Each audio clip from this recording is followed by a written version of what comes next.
Welcome back to the channel, everyone. You join us on a glorious day in Southern California. It's January, but it is amazing weather out.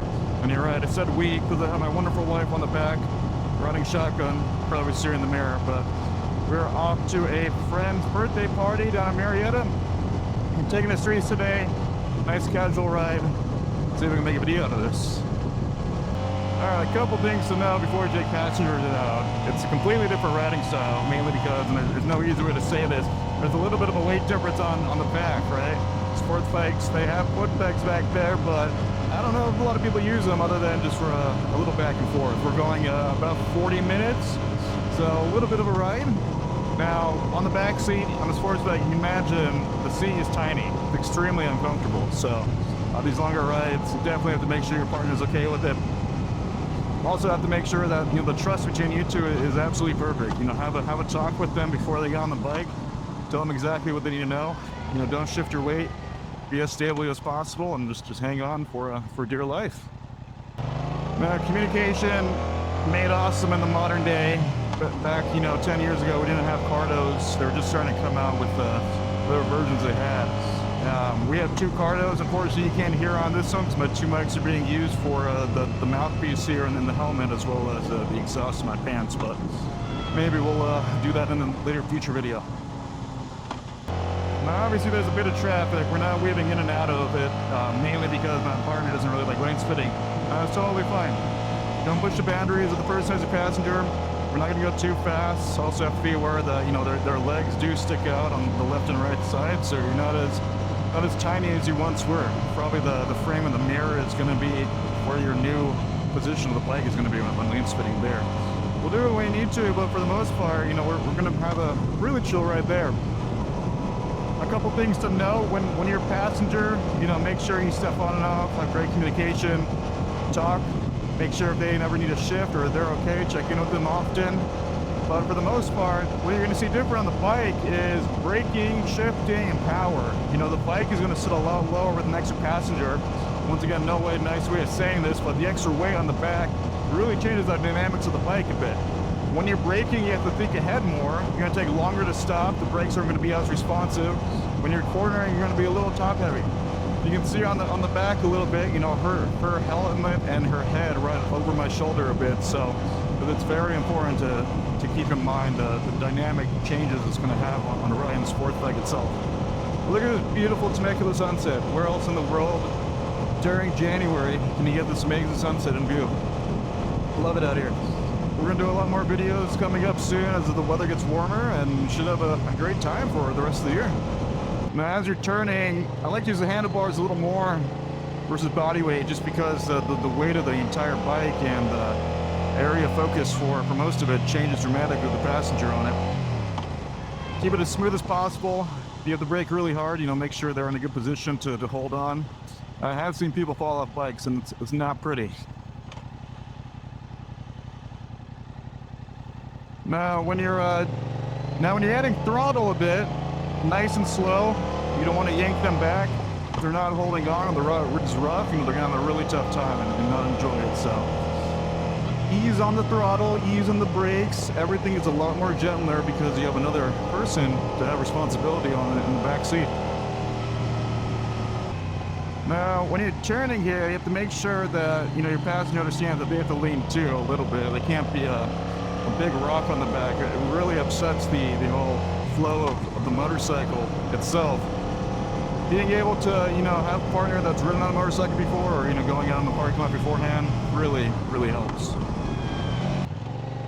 Now I'm coming to stoplights. I try not to fully stop, but as long as I can see it's okay. It is really hard for the passenger to keep upright, especially on that little tiny seat back there. They have to put a lot of weight and muscle onto their tank.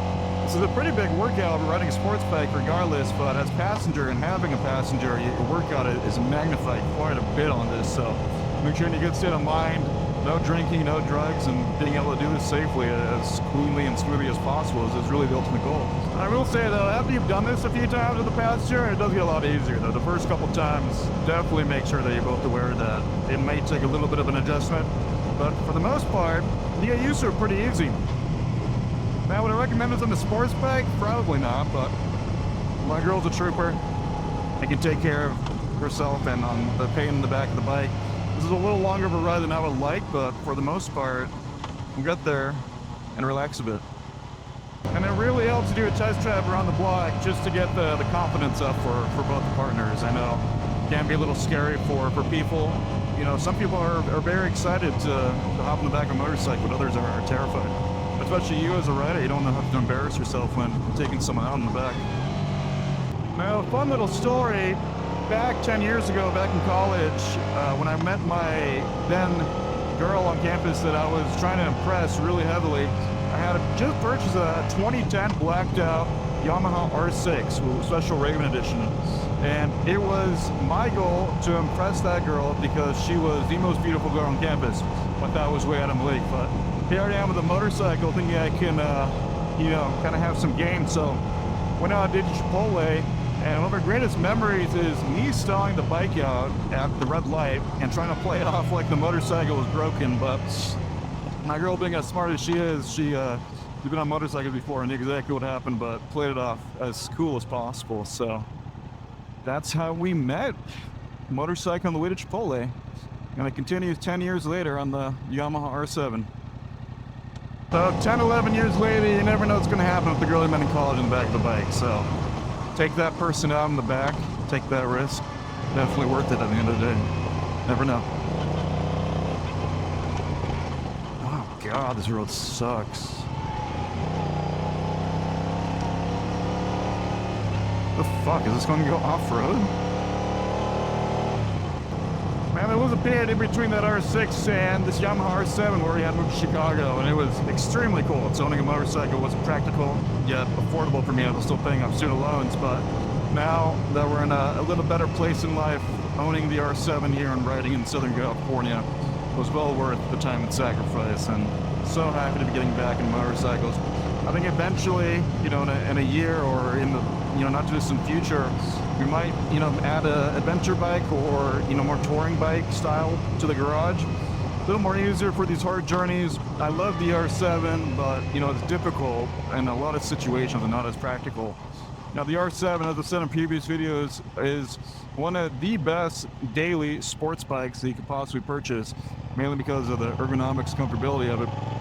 But still, there's no denying that it is an aggressive style of sports bike, and anything you want to do is going to hurt just a little bit for those looks. Also, one thing I didn't mention as we're coming up to a stoplight here, I'm starting to feel it a bit. Your wrists, because you had extra weight on the back pushing into you, they're going to hurt for a little bit. So keep that in mind for longer rides. Definitely got to stay flexible in this. No, I can't go straight? What the fuck? Or can I? Ugh.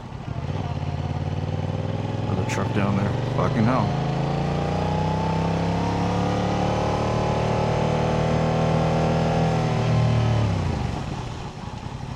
Sorry. I'm turning the high beams on. It's dark. Especially then. Yeah.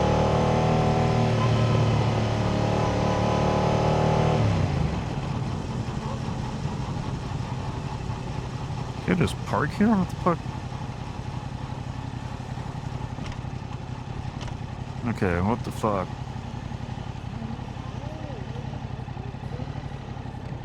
Alright, we are in Marietta now.